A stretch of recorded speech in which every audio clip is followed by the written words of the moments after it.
Hola, ¿cómo están? Bienvenidos nuevamente aquí este martes a este estudio bíblico. Me da mucho gusto verlos aquí, como siempre, cada semana. Veo que ahorita para iniciar somos 21 los conectados. De los que veo aquí, veo a Alfredo, veo a Antonio, veo a Aurora, veo a Bernie, veo a Elena, a Evelia, veo a Lucy también. Bienvenida, Lucy. Veo a Isabel, ¿cómo estás? A Ismen, a Juan Antonio, ¿cómo estás, Juan? A Junior, ¿cómo estás? A Luisa también. A María de Los Ángeles. A María Figueroa, bienvenida. Veo un par de celulares también. Veo a Rolando y veo a Suyi Zarate. Pues bienvenidos aquí a todos para este estudio bíblico. Siempre me da mucho gusto verlos y pues estar aquí todos juntos, pues compartiendo la palabra. Me presento rápidamente para los que no me conocen. Yo soy Sergio Pérez. Soy originario de Monterrey, sin embargo, ya tengo casi 10 años viviendo en Toronto, Canadá. Aquí tengo mi familia, mi trabajo, y en mi tiempo libre, o sea, fuera de las horas de mi trabajo, me dedico primeramente a predicar la palabra uno a uno a través de mensajes de WhatsApp y aparte a este estudio bíblico, lo que son todos los martes a esta hora, que son 8 de la noche. El objetivo de este estudio bíblico es leer los evangelios, que son, como sabemos, los primeros cuatro libros del Nuevo Testamento, que son específicamente los libros que describen la vida de Jesús. Nos vamos palabra por palabra, verso por verso, vamos comentando sobre lo leído para ir aprendiendo. Pues vamos investigando un poquito para ver las enseñanzas que decía Jesús. Y al final, los últimos 10 minutos del estudio bíblico lo dedicamos pues, para hablar de un tema en particular. Y luego ya se abren los micrófonos para que la gente pueda opinar, comentar un poquito y sobre ese tema o cualquier otro tema, básicamente. Y pues como siempre queremos, bien importante, leer la Biblia, siempre, siempre leer la Biblia. Yo a lo largo de mi vida siempre he notado que allá afuera en la calle, con mis amigos, inclusive en algunas iglesias o congregaciones, te empiezan a decir ciertas cosas. Tú dices, ah, ok, perfecto. Y luego cuando empiezas a leer la Biblia, que es la fuente directa de lo que dijo Jesús hace 2000 años, de lo que registraron los testigos oculares que lo conocieron en vida y que lo saludaron, viajaron con él y que comieron. Decían, oye, ¿sabes qué? Por lo que estoy escuchando acá de este hermano, o de esta iglesia, o de este amigo, es muy diferente a lo que está aquí escrito en la Biblia, que es la fuente original y básicamente lo podemos considerar como documentos históricos. O sea, la gente que conoció a Jesús propiamente. Por eso siempre es bien importante. El diablo, Satanás, siempre intenta torcer la verdad, mezclarte verdad pues, con mentira para que no te suene tan mal hacia primera instancia y que te la creas. Entonces, pero es bien importante saber la verdad plena y pura, directamente de la Biblia. Y como siempre, pues vamos a comenzar este estudio con una oración. Padre Santo, Rey de Reyes, gracias Señor nuevamente esta semana, este martes, que estamos aquí todos reunidos para aprender más sobre ti, Señor. Gracias por la vida de tu Hijo, Señor, de tu único Hijo eterno, Jesús, que estuvo aquí en la tierra de esos 1000 años y que ahorita está en el cielo a tu lado, Señor. Muchas gracias. Te pedimos nuevamente, como todas las semanas, que abras nuestra mente y nuestro corazón para que podamos entender tu palabra. Te damos muchas gracias, primeramente a las personas específicamente que escribieron al Evangelio, a Mateo, a Marcos, a Lucas y a Juan, Señor, por sus vidas, por su testimonio que dejaron por escrito, Señor, muchas gracias. Y también a todos los santos, a todos los apóstoles y a todas las personas de la Biblia que han dejado su ejemplo marcados. Y también a las personas contemporáneas, muchas gracias por sus vidas, pero principalmente por la vida de tu Hijo Jesús. Gracias, Señor, en el nombre de Cristo Jesús. Amén y amén. Bueno, pues como siempre voy a iniciar aquí compartiendo mi pantalla, a empezar a leer desde donde nos quedamos y como siempre pues una introducción aquí sobre lo que estamos viendo. Obviamente nada más denme chance por acá, ya voy tarde. Ok, perfecto. Nada más denme un par de segundos aquí. Ok, bueno, pues estamos leyendo lo que es el tercer libro, o sea, los evangelios. Recordemos que los primeros cuatro libros del Nuevo Testamento, Mateo, fue discípulo directo de Jesús, uno de los apóstoles. Él era cobrador de impuestos pues, antes de hacerse discípulo de Jesús. Luego Marcos, él fue discípulo del apóstol Pedro, entonces es como una segunda generación. Sí, Marcos específicamente, luego Lucas igualmente fue discípulo del apóstol Pablo, igual es como una segunda generación, vamos a decirlo así. Y luego está Juan, que él sí fue discípulo directo de Jesús. Entonces, como sabemos, Mateo y Juan fueron discípulos directos de Jesús, ¿sí? Personas que conocieron con él, que estuvieron viajando con él posiblemente por 3 años aproximadamente. Y luego los libros del medio, que es el segundo y el tercero, son discípulos de discípulos, o sea, gente que conoció a Jesús, o sea, básicamente gente que conoció a Jesús, o sea, una segunda generación. Algunos de los historiadores o teólogos piensan que a lo mejor Marcos sí conoció a Jesús. Algunos argumentan que ahí fue la última cena, o sea, en su casa, pero no está bien, o sea, 100% registrado. Por eso algunas personas teorizan que él sí conoció a Jesús. Y vaya, pues está Lucas también. Los cuatro evangelios son diferentes en sí. Obviamente describen la idea de Jesús. Mucha de la información, pues obviamente se comparte o es idéntica entre los evangelios, pero tiene fines un poquito distintos. Mateo va dirigido a los judíos de hace 2000 años, de aquel entonces que vivieron hace 2000 años. Entonces, Mateo menciona mucho sobre versículos vaya, pues del Viejo Testamento, por ejemplo. Se centra mucho en la genealogía de Jesús. Oye, pues viene el rey David, sí. Entonces, básicamente, Mateo daba a conocer que Jesús era el Mesías esperado del pueblo judío. Por eso va más referencia a los judíos de aquel entonces. Marcos fue el primer evangelio escrito, más o menos como por el año 70 vaya, después de Cristo, o vamos a decirlo así, más o menos como los 40 años de la crucifixión de Jesús. Fue el primer, bueno, ese evangelio es un poco más corto que el resto, es un poco más directo, como dicen, pues Marcos como que va al grano, va un poquito más directo a las acciones que hizo Jesús, no se enfoca tanto a los judíos, sino va más dirigido a los gentiles, posiblemente a los romanos. Por eso Marcos, pues no se centra tanto en el Viejo Testamento o en toda esa teología judía, porque iba más dirigida a los gentiles, a los que no eran judíos o que eran romanos. Lucas nuevamente va dirigido a los gentiles, específicamente es una carta a Teófilo, o sea, el libro de Marcos específicamente una carta a Teófilo, pero el libro de Marcos es más extenso. Vaya, describe más las parábolas, se centra más en los pobres y en la gente enferma. Lucas sabemos que tenía profesión, pues que era un médico, un doctor en su profesión, posiblemente era gentil, era lo más probable. Sí, y Lucas es más preciso al hablar, al describir el sentimiento de la gente, los lugares. Sí, entonces básicamente el mismo Lucas dice que esto es una investigación que él hizo. Entonces básicamente una investigación que él hace. Y el libro de Juan, que fue el último que fue escrito aproximadamente por el año 90 después de Cristo, es más teológico. En el libro de Juan no vas a encontrar parábolas o algo por el estilo. Es más teológico sobre la divinidad y el propósito de Jesús en la tierra. Muchos de los teólogos argumentan que Juan lo escribió un poco después de los demás libros, cuando ya los otros libros tenían fama y estaban circulando. Primero fue el libro de Marcos y luego fue el libro de Mateo y Lucas, más o menos como para el año 80, y luego ya fue Juan. El objetivo de Juan posiblemente era para escribir más la divinidad de Jesús, para que la gente tuviera bien en claro quién era Jesús y el propósito aquí en la tierra. Entonces, bueno, vamos a continuar aquí con el libro de Lucas, capítulo 19, versículo 41.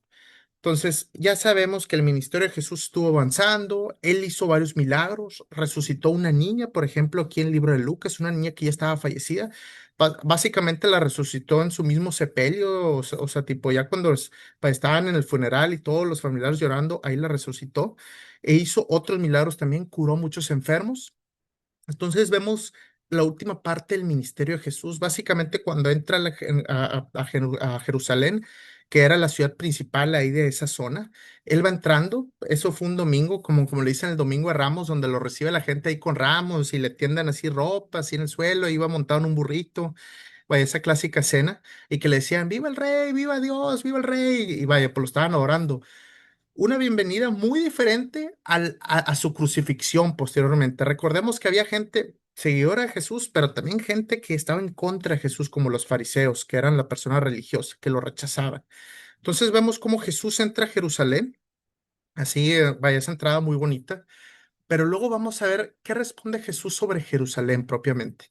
Y aquí vamos a continuar leyendo. Jesús llora por Jerusalén, o sea, estaba triste. Versículo 41.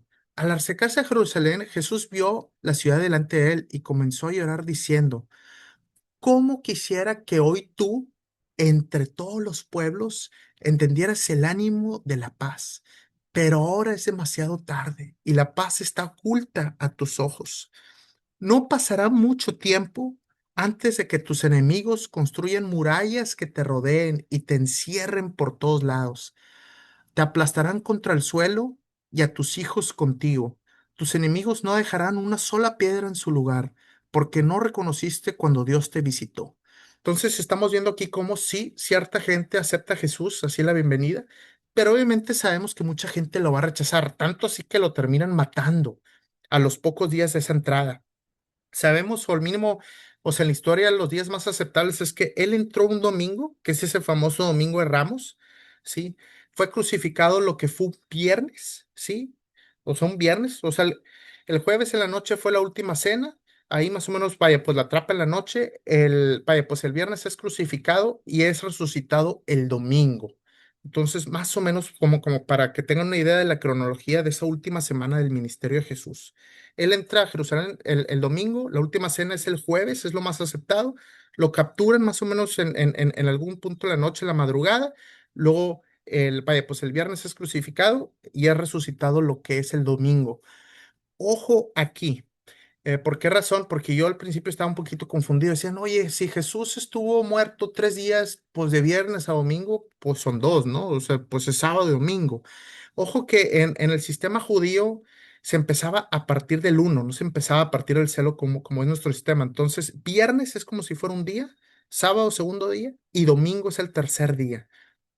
Sí, porque nosotros lo contaríamos, bueno, si muere el viernes, entonces sábado es el primer día, domingo es el segundo día, pero el sistema judío, como muchos otros sistemas en el mundo, como por ejemplo también en Asia, contamos a partir uno. Entonces, el sábado sería día 2 y domingo es el día 3 aproximadamente. De repente hay unos historiadores que varían un poquito vaya, pues con los días un poco, que a lo mejor dicen que fue un día antes o algo por el estilo, pero lo más aceptado por la mayoría de los historiadores es que fueron esos días, o sea, aproximadamente. Entonces, ¿qué sucede aquí en estos versículos? Jesús está lamentando, ¿sí me explico? Está lamentando y él está diciendo, sí. Si la paz está oculta a tus ojos, tú no puedes ver, no pasará mucho tiempo y esto es una realidad en un futuro si antes de que tus enemigos, que eran vaya, los pueblos alrededor, recordemos que siempre esa zona de Israel, inclusive hoy en día, siempre está en constante conflicto con la cuestión de vaya, territorios, vienen, invaden, destruyen templos, y eso sucedió a los pocos décadas después de esto, sí, y él mismo dice, te aplastarán contra el suelo y a tus hijos contigo, o sea, obviamente a los judíos, a los pobladores de Jerusalén.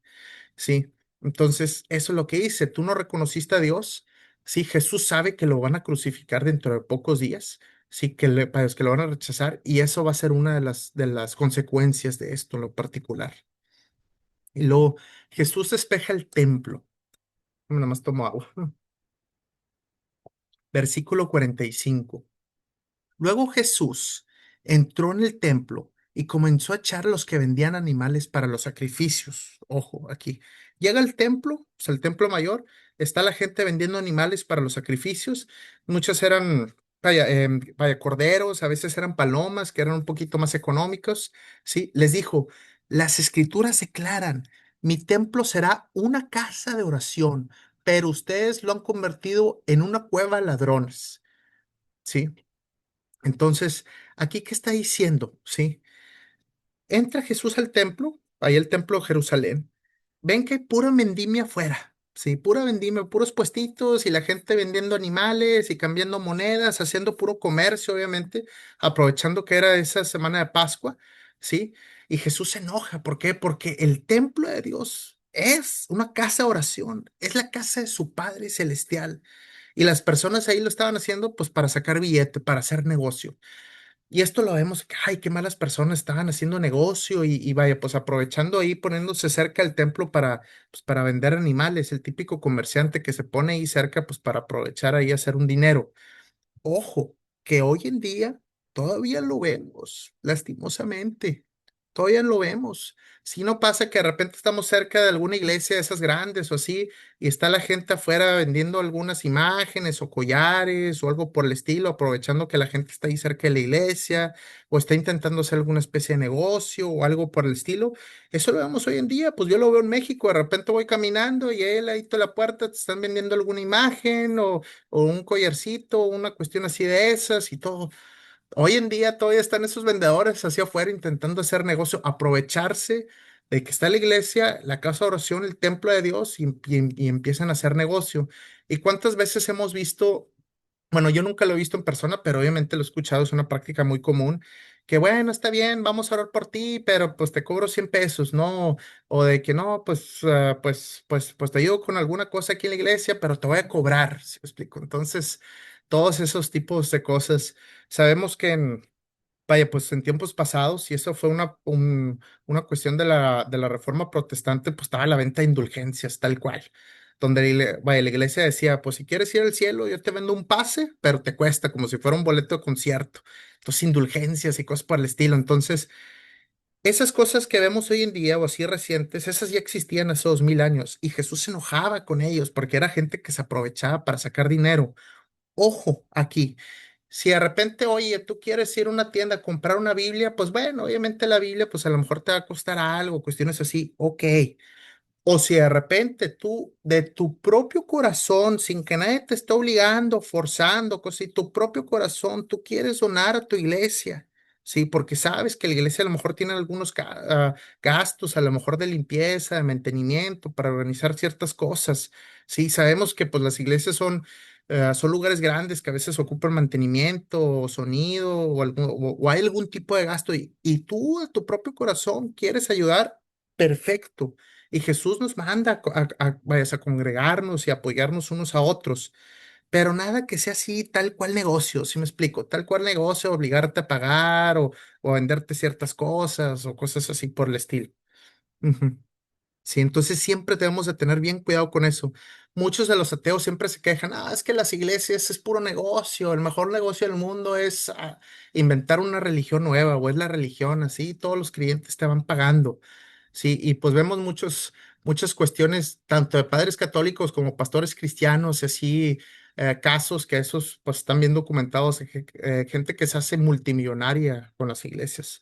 Eso lo vemos mucho en casos en Estados Unidos, esas iglesias enormes de auditorios y que el pastor tiene a veces varios millones de dólares y mansiones, a veces también padres o hay ciertas organizaciones que manejan muchos millones de dólares y que están así en casas súper, vaya, muy padres, cuando Jesús nos manda a vivir una vida de humildad, ¿sí me explico? De humildad. Está bien que tengas tu trabajo secular, o sea, tu trabajo normal, ¿sí? Pero no estar haciendo dinero, ¿sí? Enriquecerte con la palabra de Dios. Si una persona quiere dedicar su tiempo completo, sí, a predicar la palabra, como a lo mejor algún padre o algún pastor, tiempo completo, bastante bien, y que a lo mejor pueda vivir de eso de manera módica, decir, ok, vas a vivir de eso, a lo mejor vas a tener pues una casita, a lo mejor un carro para mover, todo lo por el estilo, está bien. Sí, pero cuando empiezan a verlo como negocio, sí. Oye, vamos a estar vendiendo libros y vamos a estar vendiendo acá y más dinero por aquí, lo empiezan a ver como cuenta bancaria, vaya, bancaria, como dicen, con símbolo de pesos así.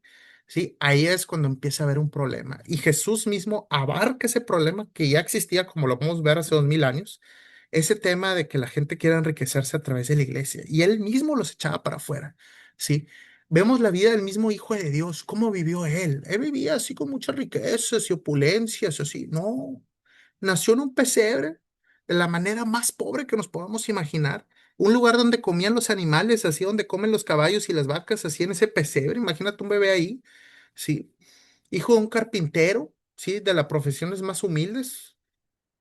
Sí, él viajaba así a pie y todo, de lo más humilde, vaya que había, nunca se enriqueció, vemos la vida de él y de alguna manera hay que seguirlo, sí, sin nunca intentar hacer dinero con este tipo de cosas. Versículo 47. Después de eso, enseñó todos los días en el templo, pero los principales sacerdotes y los maestros de la ley religiosa, junto con otros líderes del pueblo, comenzaron a planificar cómo matarlo. Pero no se les ocurría nada, porque el pueblo prestaba mucha atención a cada palabra que él decía. Entonces, después de que pasó eso y que Jesús tiró todos sus puestos con los animales que estaban vendiendo, obviamente los fariseos, que eran los sacerdotes de la ley religiosa de aquel entonces, andan diciendo, oye, ¿sabes qué? A este hay que darle cuello, hay que ver cómo lo matamos. Tan religiosos eran que querían matar a alguien, pero obviamente andaban viendo, pues, cómo le hacemos, sí, porque pues él siempre estaba rodeado de gente, Jesús tenía mucha fama, era muy popular. Entonces, pues no puedes ir así a matarlo, así nada más así, sino, híjole, pues ¿cómo le puedes hacer? Luego, si lo matamos, la gente se nos va a echar encima también. Sí, entonces estaban empezando a planificar en qué huequito, de qué forma pudiéramos matarlo. Pues pues de la manera más práctica para ellos. Sí, entonces ya vemos ahí, pues ya, pues básicamente las semillas de la crucifixión, o sea, ya como la gente empezaba a tratar ese tema en particular. Luego vamos con el siguiente capítulo, capítulo 20. Desafían la autoridad de Jesús. Sí, versículo 1. Entonces está él en Jerusalén. Cierto día, mientras Jesús enseñaba a la gente, predicaba la buena noticia en el templo. Sí, ahí mismo en el templo. Los principales sacerdotes y los maestros de la ley religiosa y los ancianos se le acercaban. Es que vaya, se le acercaron. Sí, y ellos preguntan, ¿con qué autoridad haces todas estas cosas? Le reclamaron. Pues, ¿tú quién crees que eres o qué? ¿O hijo de quién eres o qué? ¿Quién te dio el derecho? Sí, o sea, sí, sí, sí, ¿tú quién onda o qué? ¿O quién te dio el título para hacer todas estas cosas? Versículo 3. Primero, déjenme hacerles una pregunta, le respondió él. La autoridad de Juan para bautizar, está hablando de Juan el Bautista, ¿sí? ¿Provenía del cielo o era meramente humana? Sí. Entonces, Juan, como sabemos, bautizaba allá afuera en los, bueno, pues en las afueras de los pueblos, o sea, en el desierto. Entonces, él decía, esa autoridad que Juan el Bautista tenía para bautizar, ¿provenía del cielo o era así terrenal, meramente humano? Sí. Y los ancianos y todos ellos discutieron el asunto unos con otros. Oye, ¿qué onda con esta pregunta? Ay, güey. Entonces, pues ellos dijeron, si le decimos que provenía del cielo, preguntará por qué nosotros no le creímos a Juan, porque ellos como que no creían mucho a Juan, lo veían como un loquito que estaba así en las afueras. Pero si decimos que era meramente humana, la gente nos apedrará, ¿sí? Porque están convencidos de que Juan era un profeta. Muchas de las personas ahí judías decían, Juan es un profeta. Inclusive podemos ver en los evangelios que en ocasiones confundían a Jesús con Juan. Vaya, decían Jesús. Algunas personas dicen que tú eres el Juan el Bautista, como que lo confundían un poquito. Sí. Entonces, finalmente los ancianos contestaron, pues que no sabían. Dijeron, no, pues quién sabe con esa pregunta. Jesús respondió, entonces yo tampoco les diré con qué autoridad hago estas cosas.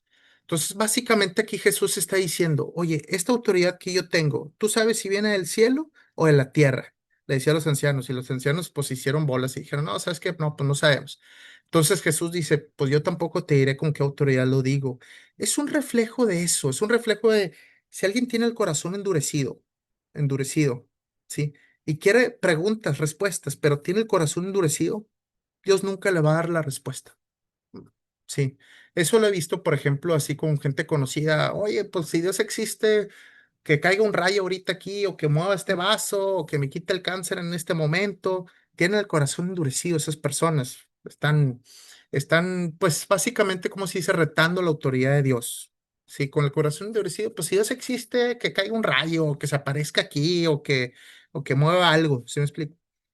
Dios nunca les va a dar ningún tipo de señal a ese tipo de personas con corazón endurecido. Por eso Jesús dice, pues yo tampoco te voy a decir. Sí, tienes que cambiar totalmente de actitud en este caso. Luego vamos con una de las parábolas. Parábola de los agricultores malvados. Sí. Versículo 9. Jesús se dirigió nuevamente a la gente y les contó la siguiente historia. Recordemos que Jesús siempre, la gran mayoría de las veces enseñaba por parábolas, como por ejemplos, y muchas veces era difícil discernirlas y en ocasiones las explicaba. Un hombre plantó un viñedo y lo alquiló a unos agricultores arrendatarios, o sea, unos agricultores que rentaban el viñedo, y se mudó a vivir a otro país por varios años, o sea, se fue. Llegado el tiempo de la cosecha de la uva, envió a uno de sus siervos para recoger su parte de la cosecha. Dijo, oye, siervo, pues tú ve y recoge la parte de los agricultores que estuvieron trabajando en mi viñedo, sí, lo que me corresponde a mí. Pero los agricultores atacaron al siervo, le dieron una paliza y lo mandaron de regreso con las manos vacías. Dijeron, no, aquí no vas a hacer nada, siervo. Ah, Versículo 11. Así que el dueño envió a otro siervo, pero este también lo insultaron, le dieron una paliza y lo despacharon con las manos vacías. Mismo resultado. Versículo 12. Entonces envió un tercer hombre, a quien lastimaron y echaron a patadas.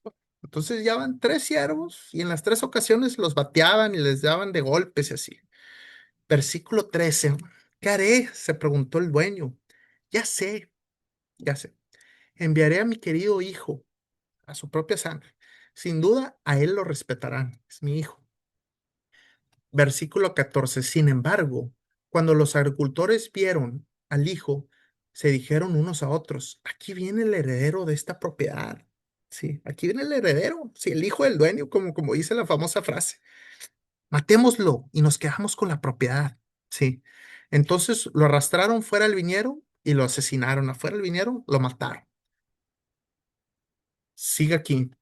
¿Qué creen ustedes que hará con ellos el dueño del viñedo? Preguntó Jesús. O sea, ¿qué hará el dueño del viñedo con los agricultores, esos malvados? Les diré, irá y matará a esos agricultores y alquilará el viñedo a otros. ¿Sí? Qué terrible que suceda algo así, protestaron los oyentes. Jesús los miró y les dijo, ¿sí? Entonces, vamos a ver un poquito aquí qué está diciendo Jesús. Básicamente está el dueño del viñedo. Entonces, es una explicación. El dueño del viñedo es como si fuera Dios. Oye, ¿sabes qué? Mira, pues yo hice la tierra, es el dueño del viñedo, sí, yo soy la tierra, o sea, soy el dueño de la tierra. En este caso, propiamente, pues soy el dueño de Israel, yo te di esta tierra. Y le alquiló esta tierra a los agricultores malvados, vamos a decirlo así, y sin insultar, pues a los judíos que vivían ahí, pues en ese entonces, pero que eran malvados, sí, que rechazaban a Dios, o sea, el dueño del viñedo, estaban ahí. Entonces, ¿qué hacía Dios? A través de los años, de los siglos, enviaba a los profetas. Y los podemos ver en el Viejo Testamento. Enviaba a los profetas, enviaba a Elías, a Isaías y a todos esos profetas. ¿Y qué hacían los agricultores malvados o los judíos que no querían escuchar en aquel entonces? Los apedraban, los sacaban, los insultaban, a veces los mataban, a todos esos profetas los bateaban, a todos esos siervos. Ok. Y ya el dueño del viñedo, o sea, Dios, decía, ok, voy a enviar a mi propio hijo lo voy a enviar, ¿sí? En este caso a Jesús, lo voy a enviar, ¿sí? Allá a los agricultores malvados. ¿Y qué hacen los agricultores malvados? No, ¿sabes qué? Vamos a matarlo. Y lo matan los agricultores malvados. O sabemos cómo los judíos malvados, no todos, porque también había judíos seguidores, digo, los apóstoles todos eran judíos también, ¿sí? Pues los mataban. Entonces, ¿qué va a hacer Dios con estos agricultores malvados o con estos judíos malvados? No, pues le va a quitar totalmente el viñedo y se los va a rentar a otro. ¿Qué sucedió? Israel era el pueblo elegido de Dios y eso lo podemos ver claramente en el Viejo Testamento. Pero como muchos de Israel lo rechazaron, ¿sí? Dios dijo, ¿sabes qué? Sí, la promesa no solamente está en Israel, sino ahora va a ser para todo el mundo, para todo el que me quiera seguir. Sí, ya no es solamente el viñedo a esos agricultores malvados solamente, sino es para el que quiera trabajar ahí en el viñedo, en otras palabras, el que quiera pertenecer al reino de los cielos, incluidos los gentiles, o sea, los que no son judíos. Entonces, obviamente nosotros, propiamente los que estamos aquí en la videollamada, pues no somos propiamente judíos, obviamente, pues somos mexicanos o cristianos o no somos de la religión judía, somos entre comillas, pues gentiles, en aquel pero ahora ya podemos formar parte de ese reino de los cielos, ya podemos estar ahí con el dueño del viñedo, sí, compartiendo el viñedo propiamente. Y esa es una de las parábolas que decía Jesús, sí. Tú, Israel, como rechazaste a todos los profetas, o sea, a todos los siervos, y también rechazaste al mismo hijo del dueño del viñedo, o sea, a Dios, se te va a quitar esa promesa de las manos. Sí. Vamos a continuar leyendo aquí versículo 17. Jesús los miró y les dijo, entonces, ¿a qué se refiere la siguiente escritura? La piedra que los constructores rechazaron ahora se ha convertido en la piedra principal. Todo el que tropiece con esa piedra se hará pedazos y la piedra aplastará a quienes les caiga encima. Sí, entonces aquí está propiamente dicho. Versículo 19 y el último ahorita de esta parte. Los maestros de la ley religiosa y principales sacerdotes querían arrestar a Jesús en ese mismo momento. Estaban enojados. Sí, sí, porque se dieron cuenta de que contaba esa historia en contra de ellos. Sí, sabían claramente o sea, que Jesús le estaba tirando la piedra directamente a ellos, a los judíos, pero no a todos. Sí, porque sabemos, muchos eran seguidores de Jesús, sino lo que lo rechazaban. Sí, y los fariseos sabían claramente que la piedra iba para ellos, sí. Entonces querían arrestarlo y querían matarlo, sí. Contaba esa historia en contra de ellos. Pues ellos eran los agricultores malvados, pero tenían miedo de la reacción de la gente. Entonces decían, híjole, este Jesús lo quiero agarrar, pero nada más a que se me vaya o que lo encontremos así solo, o que encontremos un huequito y vemos cómo lo hacemos. Andaban así, bien calientes los fariseos, sí, con ese tema en particular. Y bueno, vamos a leer también esta última parte, los impuestos para el César. Ojo con esto también. Ahorita voy a contar bueno, pues vaya, pues un dato interesante sobre esto en particular. Los impuestos para el César. Versículo 20. Esperando su oportunidad, los líderes mandaron espías para que se hicieran, vaya, los líderes mandaron espías, o sea, gente encubierta, que se hicieron pasar por hombres sinceros, ¿sí? O sea, obviamente, pues, vaya, pues todos estos fariseos mandaron ahí gente que fingía ser discípulo de Jesús. Trataban de hacer que Jesús hiciera algo que pudieran informar al gobernador de Roma para que lo arrestara, a este Poncio Pilato. O sea, algo, forza a Jesús o que diga algo en contra de Roma, que Roma eran los que tenían posesión ahorita de Israel. Entonces, algo en contra del Imperio Romano para que ahora sí lo arrestaran, pues a través de eso. Versículo 21. Maestro, le dijeron, sabemos que dices y enseñas lo que es correcto y no te dejas influir por lo que piensan otros. Hasta la frase suena así medio rara, ¿verdad, maestro? Así como muy sarcástico, pero bueno. Enseñas con verdad el camino de Dios, ¿ok? Sí.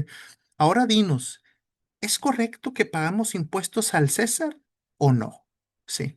¿Es correcto que pagamos impuestos al César o no? Entonces, aquí esta pregunta era, como dice, tenía truco. ¿Por qué razón?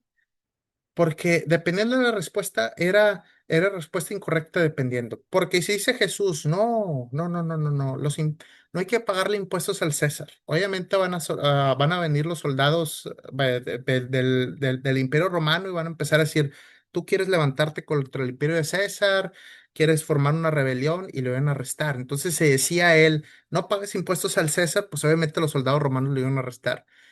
Y lo otro, si decían así, no, no, no, hay que pagar directamente, así, vaya, pues impuestos al César. Muchos de los judíos que tenían rencor contra el Imperio Romano, pues se les iban a echar encima también a Jesús.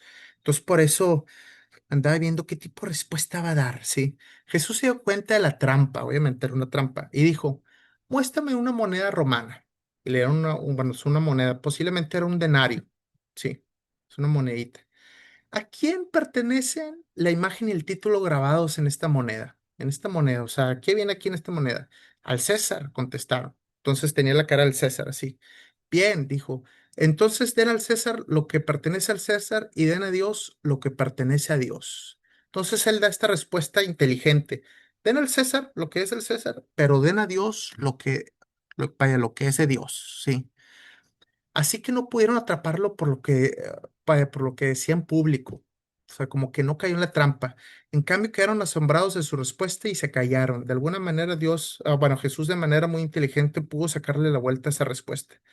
Ojo, ¿qué sucede aquí? Y muchos de los teólogos y historiadores argumentan. Cuando Jesús dijo esto, posiblemente perdió parte de sus discípulos también.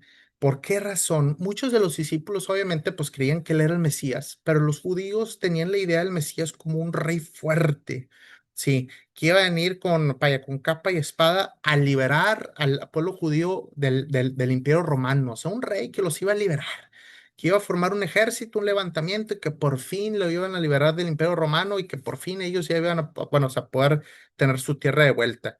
Imaginémonos como la independencia de México, así, hoy están los españoles que están gobernando México y queremos a un tipo de Mesías, a un Miguel Hidalgo que nos libere de los españoles, así más o menos algo parecido así. Sí, entonces esperaban a un revolucionario, un Pancho Villa, casi casi así. Pero cuando mu- muchos de los historiadores argumentan, cuando algunos de los judíos que eran un poquito más así, ay, que querían independencia de Roma, a lo mejor escucharon decir esto a Jesús, básicamente dijeron en términos coloquiales, "Oh, yo creo que este no es mi gallo". O sea, a lo mejor esperaban un Mesías que los iba a liberar de Roma y que iba a formar una guerra y un levantamiento. Y cuando ven que Jesús dice eso, den al César lo que es el César, o sea, el tema de impuestos, pero den a Dios lo que es de Dios. Algunos de los judíos posiblemente se echaron para atrás. Dijeron, yo esperaba un gran Mesías y pues esto como que no está cuadrando con lo que yo estaba esperando". Algunos piensan, por ejemplo, estaba vaya, el grupo de los celotes, así se llaman, celotes. Entonces, era un grupito extremo judío, violento, que tenían armas, que intentaban hacer levantamientos contra el pueblo romano, eran como guerreros, vamos a decirlo así. Uno de los apóstoles, que era Simón el Celote, uno de los 12 vaya, discípulos de Jesús, era celote. Y él estuvo vaya, pues, con Jesús hasta el mero final también. Dicen, sí, dicen, pero no está 100% confirmado, posiblemente Judas Iscariote era también celote. ¿Por qué razón? Y argumentan esto los historiadores. Su apellido. Iscariote viene de la palabra básicamente vaya, pues en hebreo, pero significa como sicario. Sí, guerrero. Entonces muchos argumentan que a lo mejor Judas Iscariote, a lo mejor formaba parte de los celotes y a lo mejor cuando Judas escuchó esto, dijo, "Oye, este no es mi gallo, o sea, este no es el Mesías que yo estaba esperando", y ya como que se empezó a torcer un poco. Entonces, muchos de los historiadores argumentan eso por la cuestión de su apellido. Su apellido tiene una connotación un poquito, o sea, guerrero, y puede ser que haya formado parte de los celotes, pero no está 100% confirmado. Entonces, también esta parte.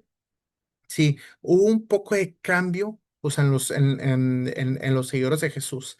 Y básicamente este versículo para nosotros hoy en día, pues básicamente Jesús dice, obviamente nosotros vivimos pues en un sistema, en un gobierno.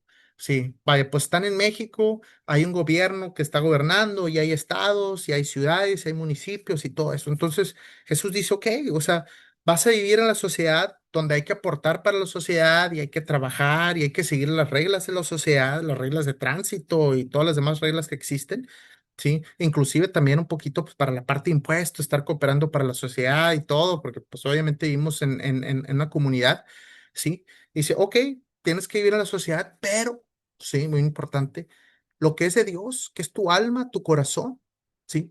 Eso dáselo a Dios, ¿sí me explico? Sí, vive en una sociedad humana, está bien, sí, todos vivimos en una sociedad vaya, humana, bajo un gobierno, bajo unas ciertas leyes humanas, está bien, sí, pero dale a Dios lo que le corresponde a Dios, eso siempre recuérdalo, sí, lo que es tu corazón, tu alma, tu espíritu, tu ser, sí, eso hácelo a Dios, y al final del día Dios está en primer lugar.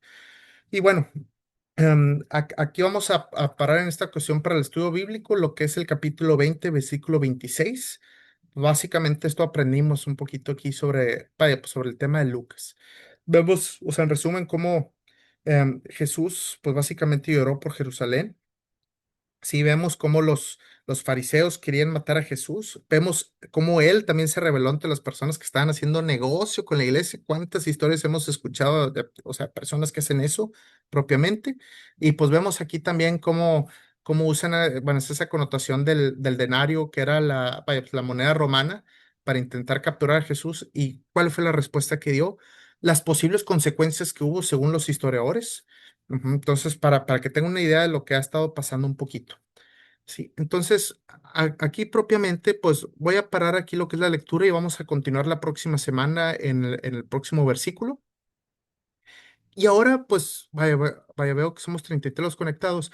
Voy a hablar abiertamente sobre un tema en particular que quisiera yo compartir como por un par de minutos.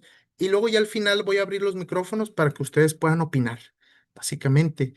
El tema de hoy, el que quiero hablar, es el siguiente, que esto yo lo he escuchado vaya, pues algunos ateos. Ellos argumentan, oye, Sergio, el Dios de la Biblia es malo. Y vaya, esto lo he escuchado. El Dios de la Biblia es malo. Bueno, entonces, ¿por qué razón? Y más que todo en el Viejo Testamento. El Dios de la Biblia mata gente. Si él dice, por ejemplo, vaya, pues el diluvio, la arca de Noé, mató muchísima gente. Según la Biblia, todo el mundo estuvo inundado, entonces mató a toda la población humana, teóricamente. Eso es argumentable, pero bueno, toda la población humana de aquel entonces. Y luego los cananeos también. A los cananeos, cuando venía el ejército de Israel y que tomó vaya, pues la tierra prometida, cuestiones así, también Dios mató a matar a los cananeos. O por ejemplo en Éxodo, cuando estaba el pueblo judío saliendo de Egipto, Dios mató a los primogénitos, o sea, a los primeros hijos de los egipcios. Entonces vemos cómo Dios es malo y mata mucha gente, mató mucha gente.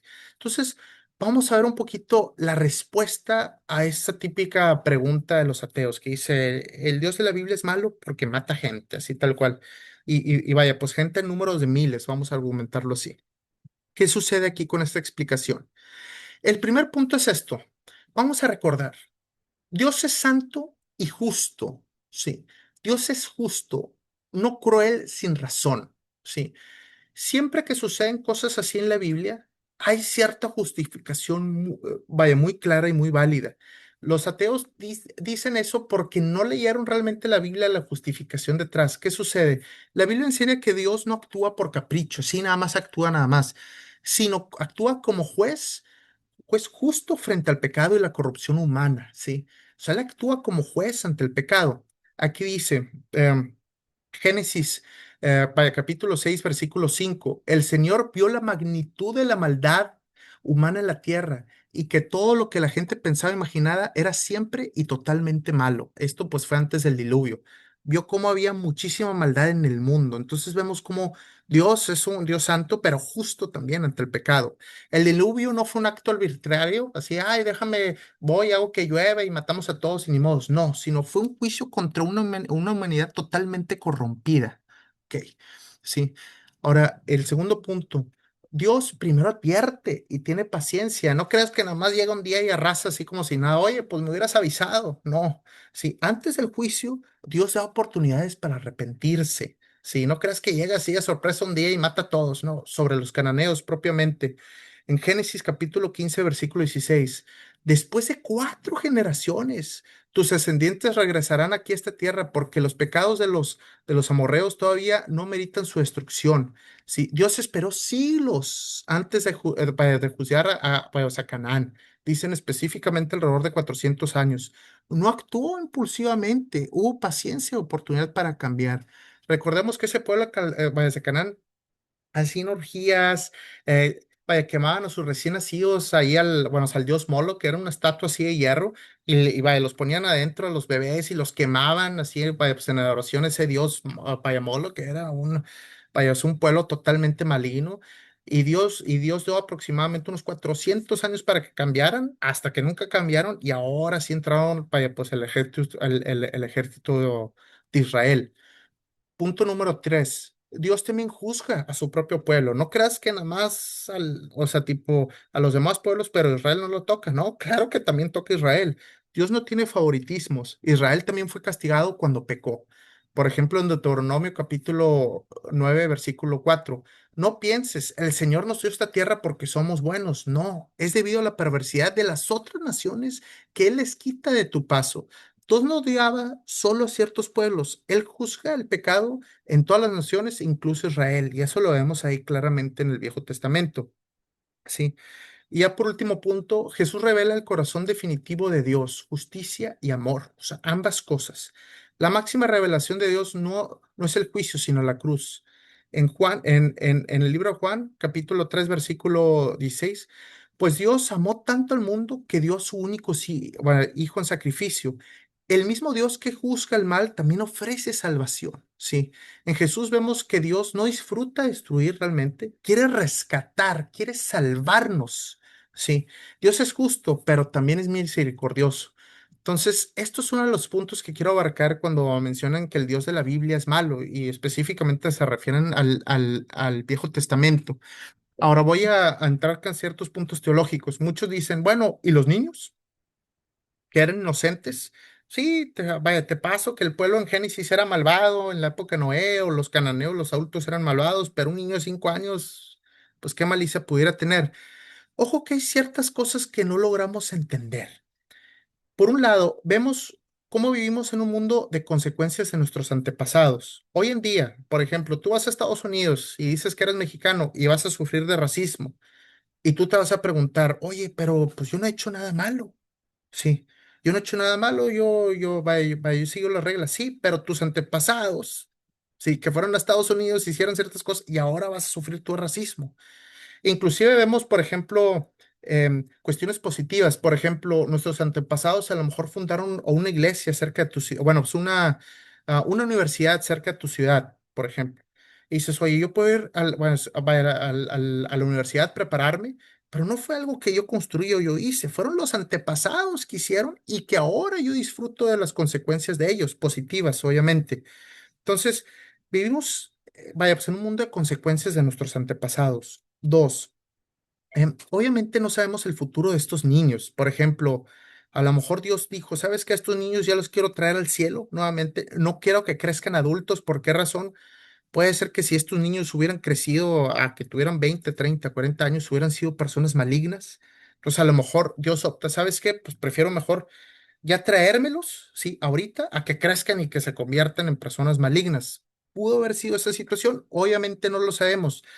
Como sabemos, nuestra visión es limitada, solamente podemos ver lo que nuestros ojos alcanzan a ver, pero vaya, pues la visión de Dios es totalmente universal. Él sabe el por qué pasan ciertas cosas en lo particular, ¿sí? Entonces, vemos ese tipo de cosas. Y tres, últimamente, recordemos que aunque veamos la muerte de manera mala, oye, pues alguien se murió, es obviamente malo.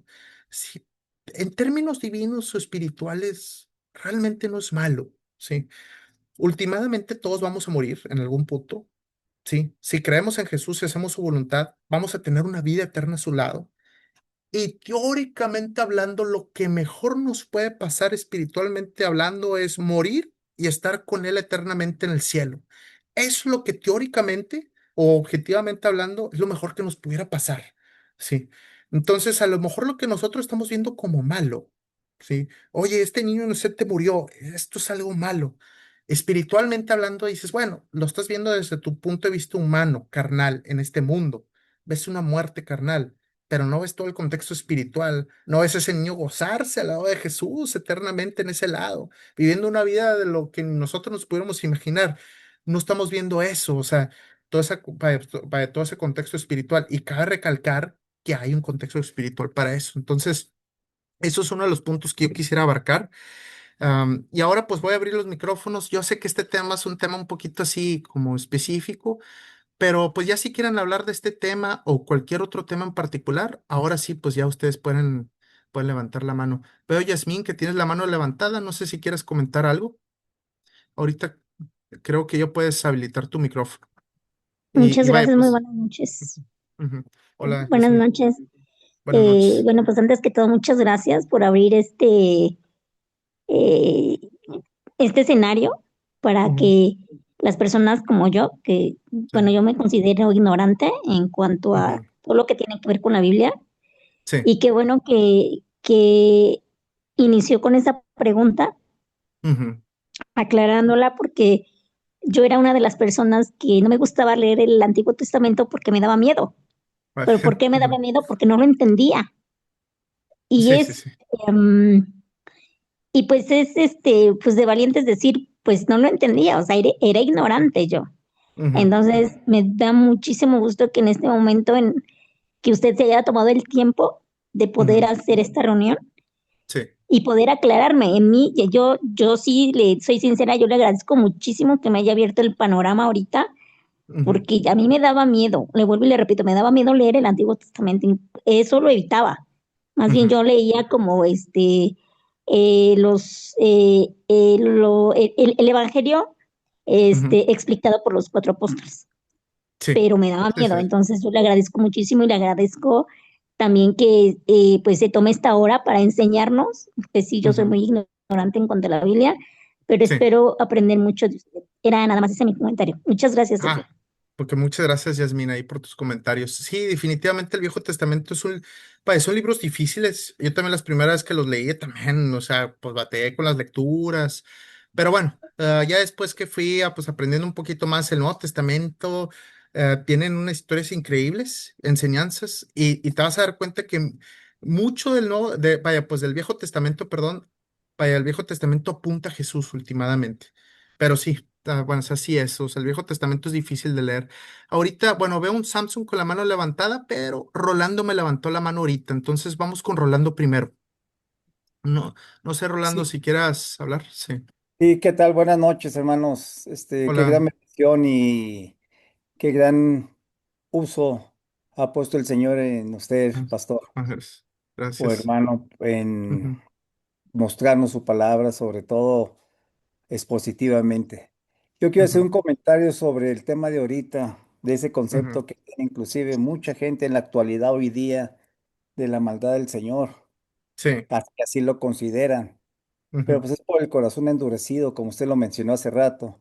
Pero Sí. quiero compartirles un texto que está en el Antiguo Testamento, en Números 14, 18, Ujú. que dice, Jehová, tardo para la ira y grande en misericordia, que perdona la iniquidad y la rebelión, aunque de ningún modo tendrá por inocente al culpable, que visita la maldad de los padres sobre los hijos hasta los terceros y hasta los cuartos.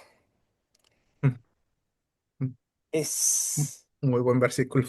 Sí. no, está pesado, es un versículo pesado. En Hebreos treinta y Ujú, cuatro siete también, perdón, en Éxodo ujú, 34:7 también menciona que no pasa por inocente al culpable. El Señor ujú. es justo.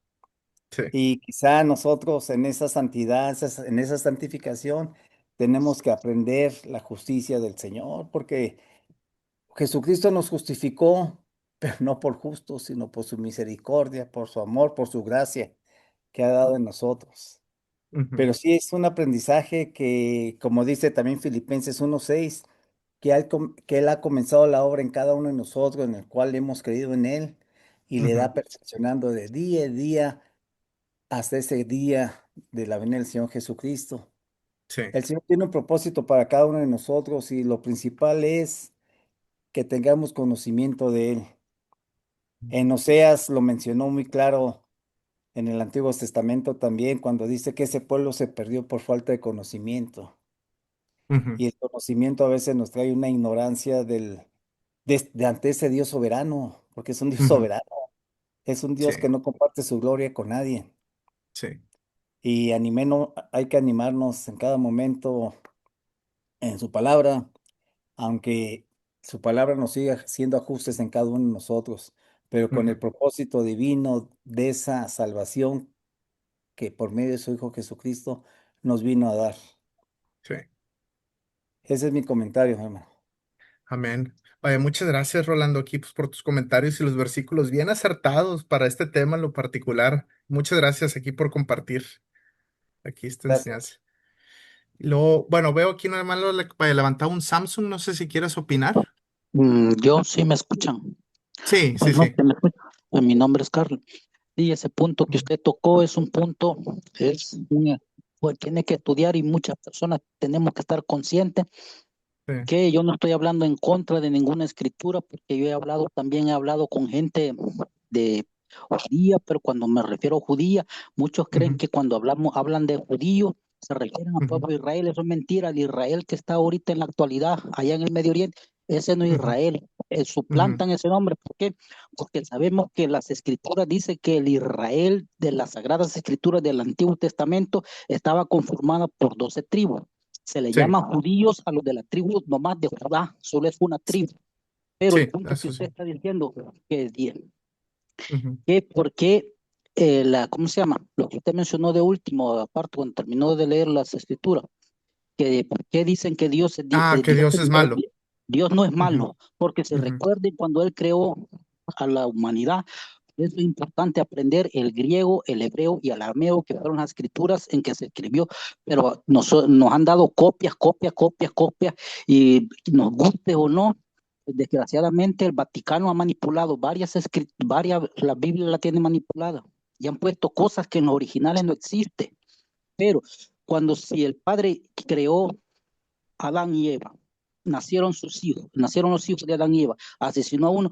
¿Cómo nos vamos a solo imaginémonos y pongámonos a pensar cómo es posible que el padre que es lleno de amor y que lo iba a proteger a un asesino y lo que usted dijo, y va a permitir, va a dar órdenes que maten a niños inocentes que no han cometido nada? ujú, Ahí hay un gran estudio muy profundo. ¿Por qué?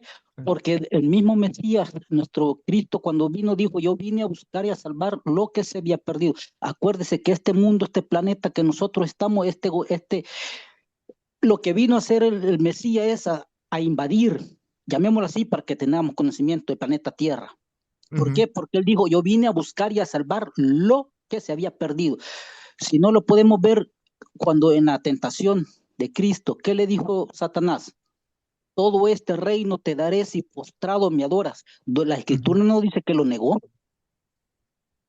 Le hubiera dicho, porque todas las escrituras, cuando le dijo, si eres hijo de Dios, di que este pan de estas piedras se convierta en pan, no solo de pan vivirá el hombre. Él le respondía con la ujú. misma escritura a Cristo. Sí, sí, así Cuando le es. ofreció los reinos, y es más, cuando a ser crucificado le dijo a todos, a sus discípulos, este no es mi reino, porque si este fuera mi reino, mis ángeles pelearían, legión de ángeles pelearían conmigo.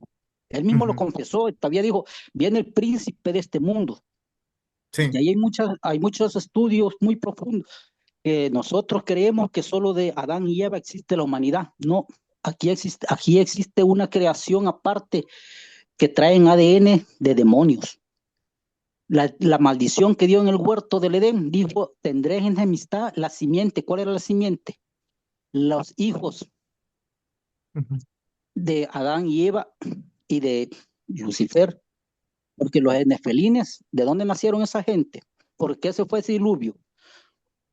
sí, sí, Porque sí. cuando Ujú, Adán y Eva existía, solo existía Adán, Eva, Caín y Abel. Cuando le sí, expulsaron a Caín, ¿de dónde existía la otra gente? Aquí antes que ellos existían otros seres. Yo ujú. le llamo demonios porque así se le llaman, pero eran los vigilantes, que son muy aparte de los ángeles, querubines, serafín. Y hay personas que dicen, y mismos creyentes que dicen, es que son ángeles caídos. Yo les digo así en mis comentarios en redes sociales. ¿Se cayeron porque se tropezaron en una piedra o se cayeron porque andaban borrachos? Porque la escritura no dice se cayeron, dice los expulsó el Padre por medio del ángel Miguel. Sí, A ellos hermano. los sacaron de allá, no se Ujú. cayeron. Entonces, ahí hay porque la humanidad, nosotros creemos que este mundo, los famosos reptilianos, ¿dónde son? Son esas personas híbridas de seres espirituales que tuvieron sexo. A ver, voy a tener que remover aquí bueno, pues el hermano que estaba opinando, más que todo porque estaba comentando cuestiones fuera de la Biblia tal cual.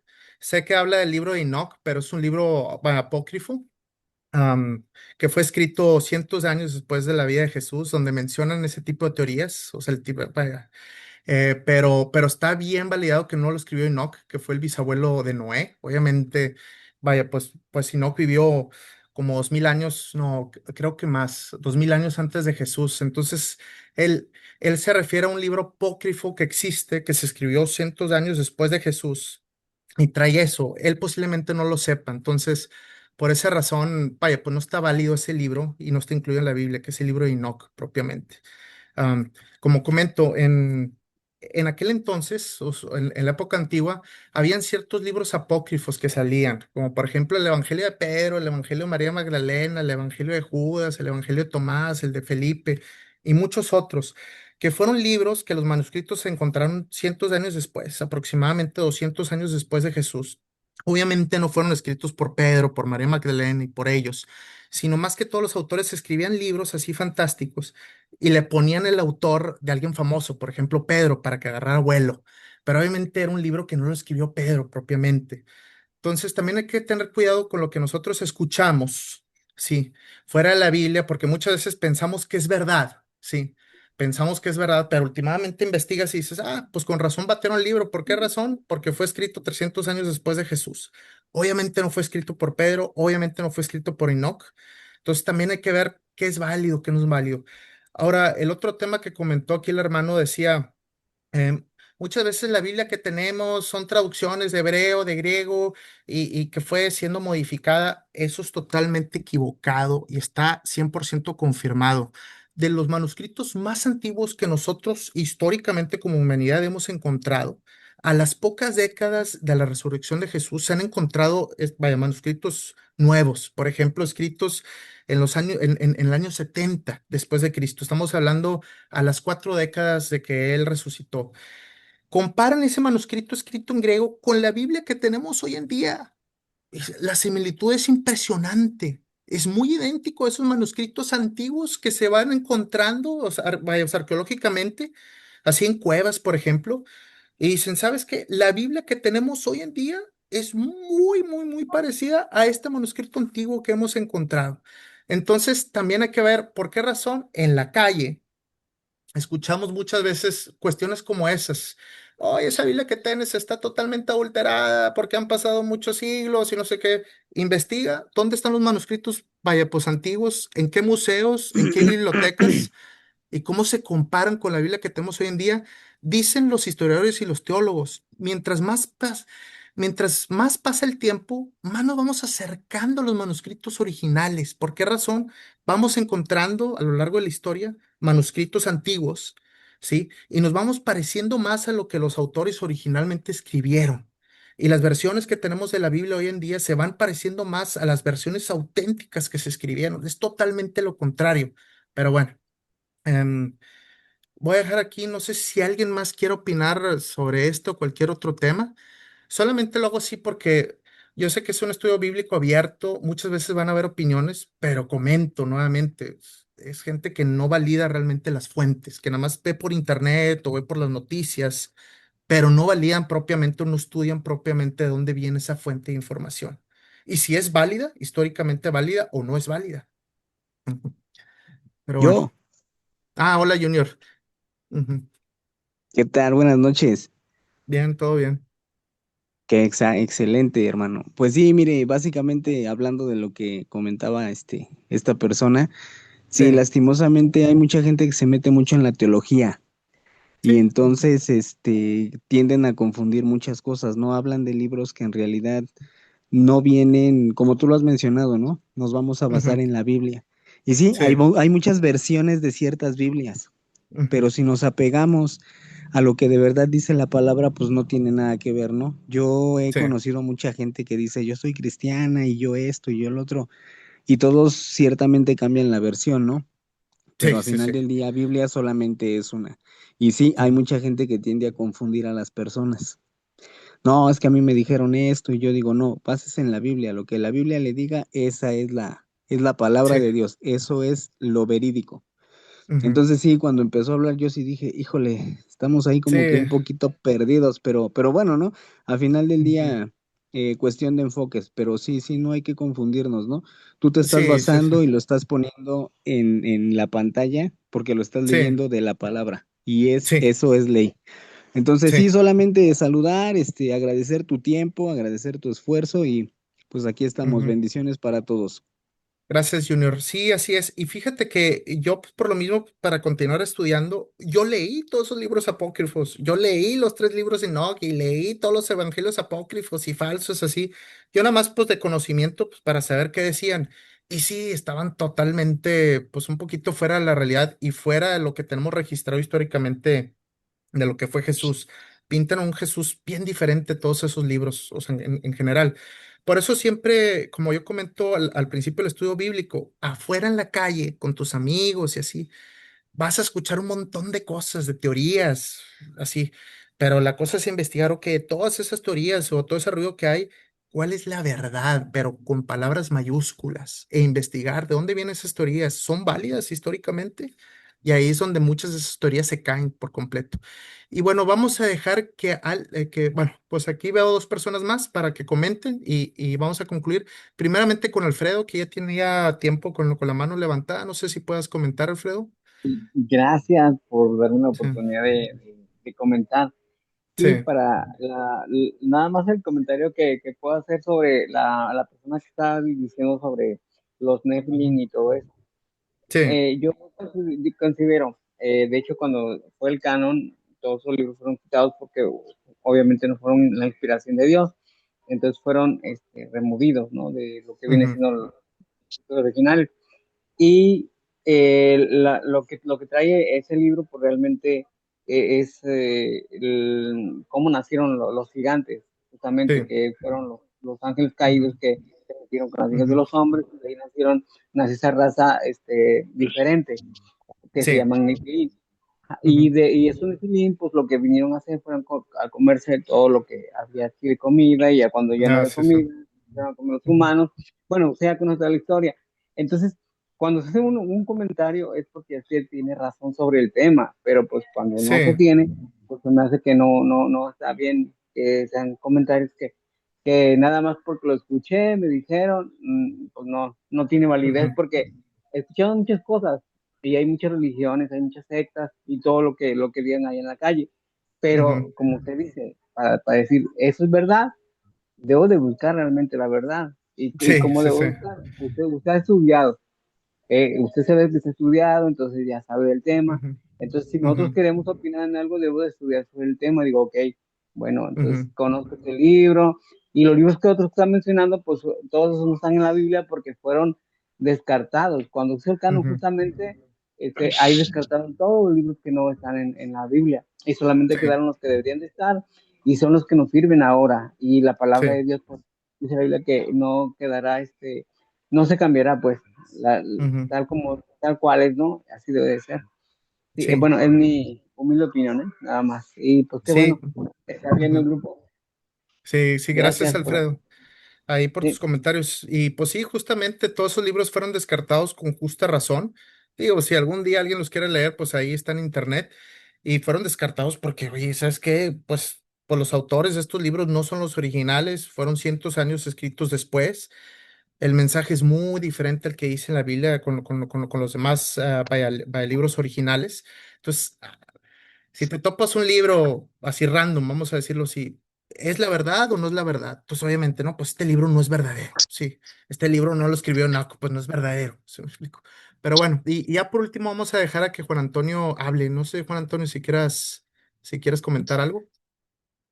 Hola, ¿qué tal? Dios les bendiga a todos. Buenas noches. Oía los comentarios acerca de los ateos que no creen en Jesús y cuestionan Ujú, cosas. Yo creo que nosotros como hijos de Dios no podemos cuestionar la voluntad de Dios, porque ujú, la voluntad de Dios es perfecta.